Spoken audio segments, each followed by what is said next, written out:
আমরা গাইস আল্লাহ তাআলার উপর সৃষ্টি একটা সুন্দর জায়গাতে কিন্তু আসছি। এই জায়গাটা এরকম জায়গা কিন্তু আমার লাইফে ফার্স্ট টাইম আমি দেখতেছি। এরকম জায়গা কিন্তু কোনোদিন দেখিনি। আমার পিছনে আপনারা কিন্তু দেখতে পাচ্ছেন প্রাকৃতিক অপরূপ সৌন্দর্য। এখানে আসলে কিন্তু আপনার মনটা খারাপ থাকলেও ভালো হয়ে যাবে।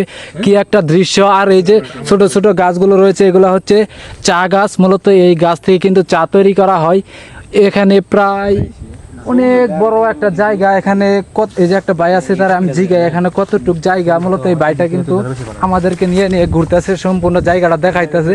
আর তার পাশে যে আরেকটা গাছ দেখায় আপনাদের, এই যে গাছগুলা দেখতে পাচ্ছেন, এইগুলা এই যে গাছগুলা দেখতে পাচ্ছেন, এইগুলা কিন্তু হচ্ছে রাবার গাছ। এই গাছগুলা থেকে রাবার সংগ্রহ করে কিন্তু এই যে রাবারগুলো সংগ্রহ করা হয়, এই রাবার সংগ্রহ করে কিন্তু বিভিন্ন পণ্য সামগ্রী তৈরি করা হয়।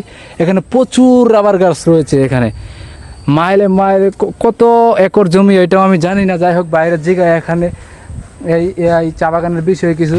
তো ভাই, এই চা বাগানে মোটামুটি কতটা জায়গা পুরাটা মিললে?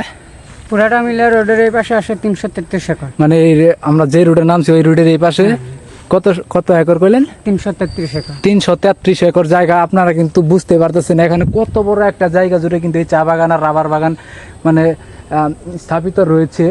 এই যে চাগুলা রয়েছে, এগুলা এখানে প্রক্রিয়াজাত করে কোন কোন জায়গায় পাঠানো হয়, মানে পাতি তৈরি করার পর? এইটা চিটাগাং, মূলত চিটাগাং যায়। চিটাগাং বেশি যায় আর কি। চিটাগাং থেকে বিদেশে, চিটাগাং থেকে তারপর জাহাজে করে বিদেশে রপ্তানি করা হয় মূলত এই চাগুলো প্রক্রিয়াজাত করার পরে।